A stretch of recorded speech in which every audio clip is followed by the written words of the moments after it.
ជួរភ្នំដងរែកខណ្ឌចែកទឹកដីបងហើយនឹងស្រី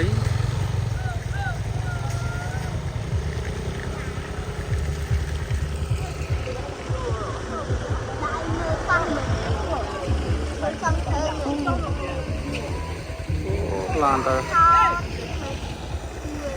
អូឡានទៅគេទៅលេទឹកធ្លាក់ណូបងប្អូនទឹកធ្លាក់នៅណូទឹកធ្លាក់មកហើយពីលើភ្នំណូឃើញហ៎បងប្អូនឃើញហ៎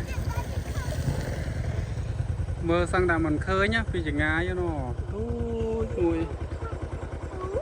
ណូទឹកធ្លាក់ហើយស្អាតធ្លាក់មកដល់ក្រោមមានថ្មមានអីពណ៌ក្បាច់ធម្មជាតិ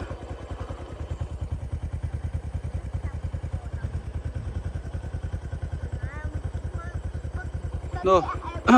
បរិចឲ្យមើលម្ដងទៀតនោះ